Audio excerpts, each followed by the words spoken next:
Ladies and gentlemen, you've seen him before, you'll see him again. Watch, he's a fast skipper. It's Joel!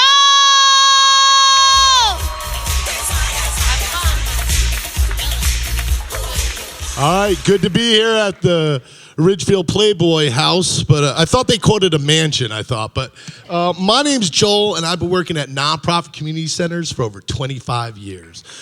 Thank you. What they don't tell you is when you work for a nonprofit, it actually means nonprofit for me too.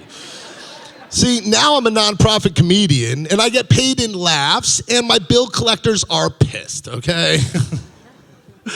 So, when I was a kid, we didn't have a lot of money or a nice community center to enjoy. Instead, I was at home building forts with blankets and pretending the floor was molten lava. Right? We used our imagination on an iPad for entertainment. These iPads for teens, they're like binkies or pacifiers to babies. When your teens are making a lot of noise, crying, complaining, you give it to them in instant silence. Then they just sit there and suck. But kids, they cry over everything nowadays. When I was crying, whether I was sad, scared, or scarred, my dad would give me the old, "Stop crying before I give you something to cry about, fool." I know my dad sounds like Mr. T, but kids have all these feelings now.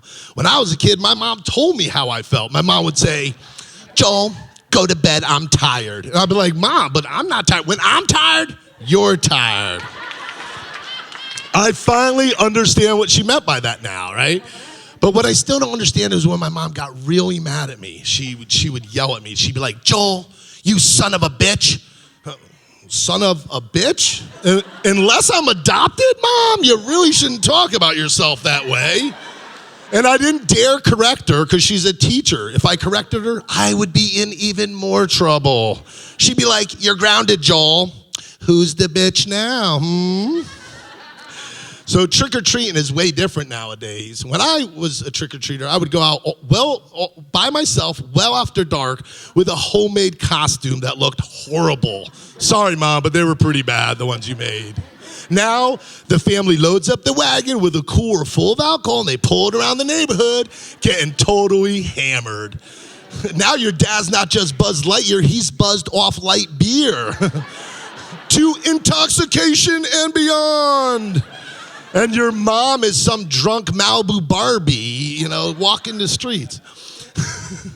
So it's not trunk or treat. It's drunk and eat your kid's candy, right? So it's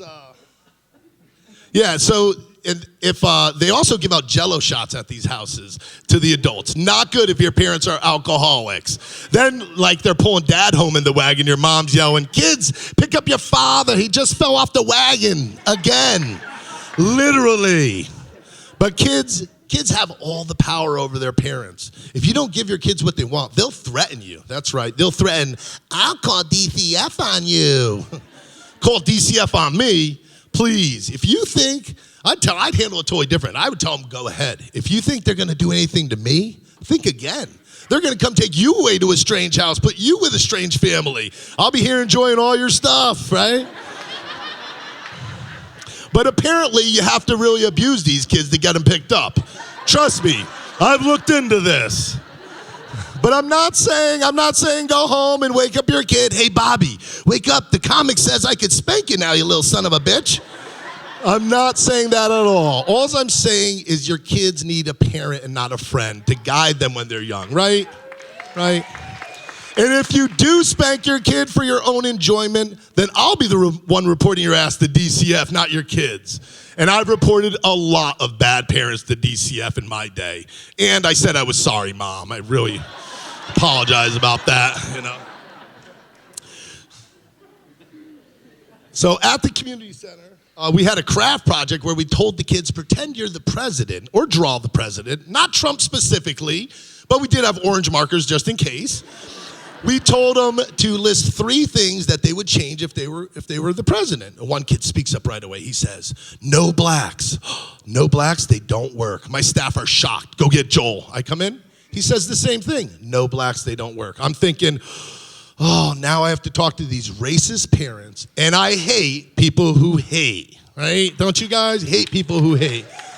So I go, Bobby or Billy Bob or whatever your name is, what did you mean when you said no blacks, they don't work? He said, the blacks, they don't work, and neither do the yellow, brown, or red markers. They're all dried out. Oh, markers, great. Just Billy Bob, keep using the orange one. I hear orange is the new black. And soon Trump might be the one not working soon, so. So working at a community center, I do have to be CPR certified. The good news is they've done away with the mouth-to-mouth. I think people were dying because they had horrible halitosis. Oh. The one time I went to save a life, I go down and the breath was so bad, I was gagging. I was like, oh, I'm gonna be sick. And I'm like, you're gonna die. And it's really sad because a lifesaver could have saved their life in 2 ways. A lifesaver has that little hole that leaves an airway so you wouldn't have choked. And your breath would have been minty fresh, so I would have given you mouth-to-mouth, Grandma. Mom, I'm really sorry about that. You had to find out about that this way, too. So CPR at the training, in walks Gloria. She's this little skinny curly hair ER nurse, and she tells us to keep the proper beat during compressions, you have to sing a song. And one song you could use goes like this. It goes, staying alive, which seems appropriate, but then she switches it up to another song you could use when you're on top of a total stranger trying to save their life. And it goes like this. It goes, Another one bites the dust. Are you kidding me? And another one gone, and another one gone. How many people have you killed trying to save their lives, right? So I would like to dedicate this to my father. He was a Navy veteran, and apologize to my mother once more. And I want to dedicate it to all the vets out there that took care of our cats, dogs, and hamsters, all right? I'm Philly Joel. That's my time, folks. Thanks.